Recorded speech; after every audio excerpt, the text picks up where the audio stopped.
No jardim do Éden havia todo tipo de árvores, cujos frutos eram agradáveis aos olhos e bons para comer. No meio do jardim havia 2 árvores. Uma era a árvore da vida, a outra a árvore do conhecimento do bem e do mal. Deus disse a Adão que ele poderia comer de qualquer árvore do jardim, mas da árvore do conhecimento do bem e do mal ele não poderia comer, pois se comesse certamente morreria.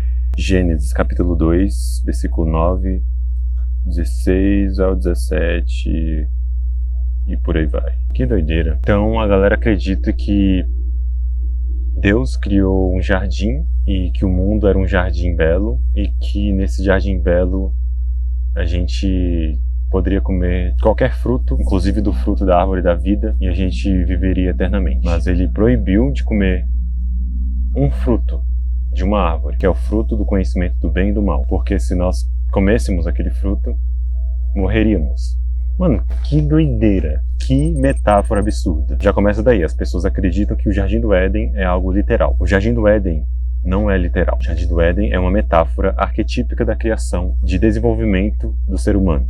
É um símbolo, é uma metáfora, conto mítico para expressar uma verdade arquetípica. O que é uma verdade arquetípica? É uma verdade universal que se aplica em praticamente todas as coisas. Vamos analisar. Primeiro, tinha várias árvores, e tinha 2 árvores que ele destacou ali no texto, que está destacado ali no texto. A do conhecimento, do bem e do mal, que era proibida, e a da árvore da vida. A árvore da vida está destacada ali no texto, por quê? Porque ela é a base da criação de todas as coisas. Tudo é vivo. A árvore da vida é uma metáfora de toda a ramificação fractal de todas as criaturas animadas, não animadas, tudo que existe faz parte da árvore da vida. A árvore que não pode comer é a árvore de conhecer o bem e o mal. Caraca, tem altos mosquitos aqui do bem e do mal.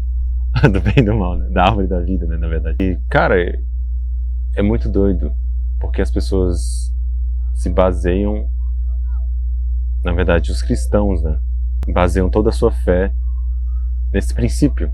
Aí já prova a origem do mito arquetípico, que mostra uma verdade que as pessoas aceitam, que é a origem da criação. E já nessa origem da criação tem a singularidade da vida, da árvore da vida, né? E entendendo essa singularidade da vida, se você entendê-la, você come outro fruto. É uma metáfora para isso, que é o fruto do conhecimento, do bem e do mal. Então quer dizer que se você não comer, você não experimentar o conhecimento, você morre. Então não é uma árvore do conhecimento do bem e do mal, é uma árvore da morte. Então tem a árvore da vida e a árvore da morte, tá ligado? Então a sabedoria é conhecer a morte, que dá sentido à vida. Esse é o maior simbolismo que eu consigo captar ali nesse texto metafórico, arquetípico da criação do Jardim do Éden.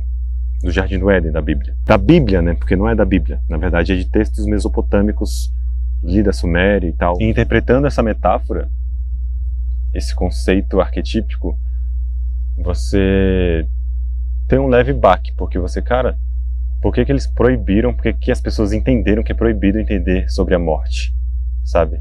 E isso me vem à cabeça que parece até um jogo de controle de informação, de controle de fé. Na verdade, se você olhar bem as traduções dos textos sumérios, que dá origem a esse texto da Bíblia, né, tem várias outras coisas envolvidas junto com esse texto. E o que eu vejo de mais importante a destacar é que, independente da história por trás desse texto, é a metáfora que abrange todos os aspectos da existência. E essa metáfora é justamente, igual eu disse, entender a vida e a morte. E você entendendo a morte, você se torna um conhecedor do bem e do mal. Porque conhecendo o bem e o mal, você tem o poder de prolongar a vida, fazendo o bem ou fazendo o mal. Então parece que há uma maquiação ali, sabe? De dualidade de bem e do mal. O que é bem e o que é mal? Por que a árvore da vida não é proibida e a árvore da morte é, sabe? Então esse conto faz com que as pessoas pensem. E as pessoas ainda não entenderam que isso é uma metáfora. Por isso que eu tô fazendo esse vídeo. E eu sempre falei sobre isso com meus amigos, no meu canal, e muita gente não entendeu o que eu quero dizer. Parece que o conhecimento da morte é o conhecimento de também prolongar a vida, por isso que tem a árvore da vida. E essa história foi inserida justamente porque a pessoa que propagou esse texto, a pessoa que fez simbolismo nesse texto, entendia muito bem a consciência e os parâmetros da consciência, para que esse texto fosse, digamos que, eterno no tempo da Terra. Fosse uma história base para as pessoas terem uma noção de onde vieram. E aí veio a ciência, veio todas as analogias metafóricas e esse conhecimento dos estudos da Suméria e que se encaixam com a criação do homem, que os deuses do sol, os deuses vieram aqui na Terra, deuses, né, igual eu falei, que é um deus? O que é um deus naquele vídeo que eu tinha feito? São seres com muito conhecimento. Então, seres com muito conhecimento vieram aqui e modificaram a árvore da vida, trazendo a consciência para os seres que ainda não tinham consciência. Seriam os macaquinhos ali, né, ainda na escala da evolução, engateando, alguns já bípedes, né, andando a pé. E essa modificação genética é como se fosse uma espécie de panspermia cósmica, né? Panspermia é o ato de acelerar a evolução. É um ato de, tipo assim, cai um substrato de algum tipo de substância química de DNA que acelerou a evolução.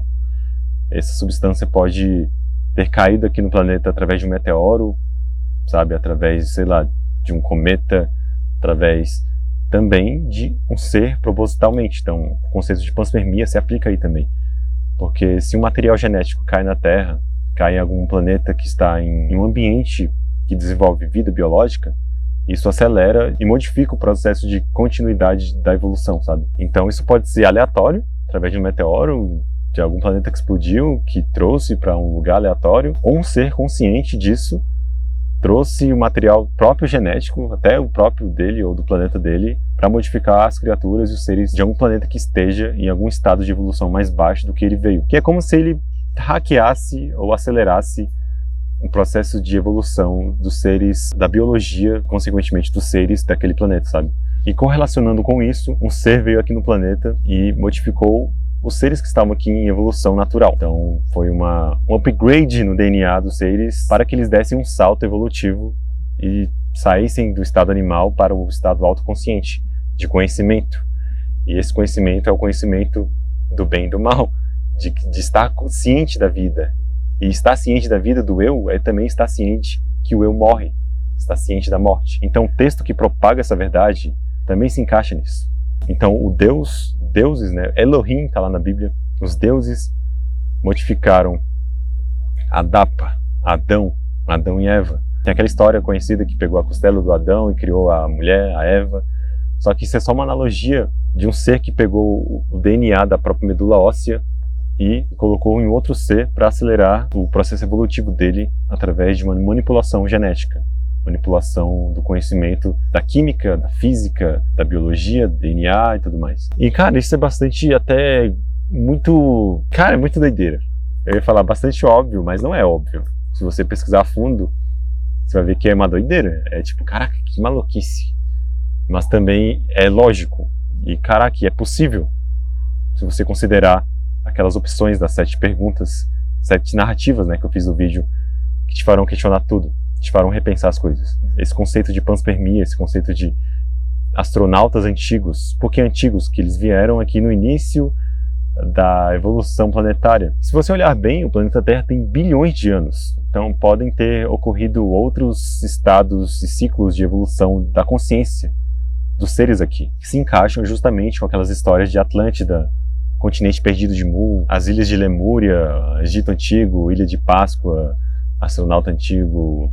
E toda essa civilização tinha uma tecnologia absurda. Então dá para perceber através dessas construções megalíticas que ocorreu um ciclo anterior a esse aqui. É por isso que essas histórias de Atlântida se encaixam muito bem. E tem tudo a ver. E todas as histórias ancestrais têm um ponto em comum com esse cataclisma, que é o grande dilúvio, né? Big Flood, que aconteceu algo, ou um derretimento das calotas polares, ou um meteoro caiu e fez uma onda e varreu tudo com a água do oceano, e fez um reboot nesse ciclo evolutivo da Terra. E os remanescentes dessas civilizações nós vemos nessas construções que olhamos hoje em dia e falamos, caramba, como é que eles construíram essas coisas alinhadas com os astros? Dá para perceber que são civilizações de um ciclo anterior, sabe? De milhões não, mas milênios atrás. E milhões também, tipo, teve um ciclo também dos dinossauros, tem provas arqueológicas de seres enormes. E cadê esses seres? Morreram na evolução? A teoria mais aceita é que caiu um meteoro aqui e matou os dinossauros, né? E caraca, esse vídeo tá ficando muito grande, tá vendo? Falar sobre isso é muito extenso. E isso se encaixa com os próximos vídeos. E no próximo vídeo eu vou continuar falando sobre isso. Continua.